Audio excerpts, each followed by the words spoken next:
Hey guys, it's Matt from GI Energy. Today we're going to show you the Sungrow iSolarCloud app for a phone or a tablet and how to set a force charged tariff window that would obviously suit the Solar Sharer 3-hour free plans. So I'll jump into my phone and we'll put this recording on there. So on the home screen here, you've got your general view of obviously your solar, your house, the battery and the grid. There's a little box underneath that's highlighted blue called self-consumption. So just click on there. Click on Advanced Settings within the orange box.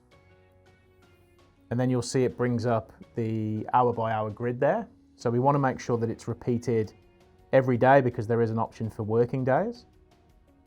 Scroll down to the hours that you want to choose. We want to choose from 11 AM, so we click at 11, so that came up at 11:15, so drag it around. Then we want to drag it down for this one to 2 PM. Hit save. So now the changes are applied. Once we've done that part, we want to go to Device, Energy Storage System, Settings at the top, Advanced Settings, Energy Management Parameters, and then this one here, max charging power from the grid. The reason that's really important is you'll have a set incoming mains to the home.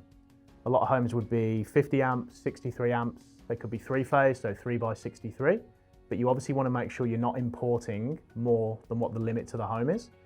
So as an example, mine's 50 amps, so around that sort of 11 kilowatts or so, so I want to set mine, let's say to 10 kilowatts, hit complete, and then hit apply settings. And what that'll do is it'll just mean that you're never importing any more than 10 kilowatts. So if it's a day of really bad weather, or you've got really high usage and you need to charge the battery around some other appliances, you're still obviously making sure that you're not going to trip the power to the house. Once that's saved, that's in place every day. If you need to adjust it, just come back and revisit this and obviously do it again. If there's anything else that would be really helpful, we can obviously make some more videos for the monitoring. Thanks for watching.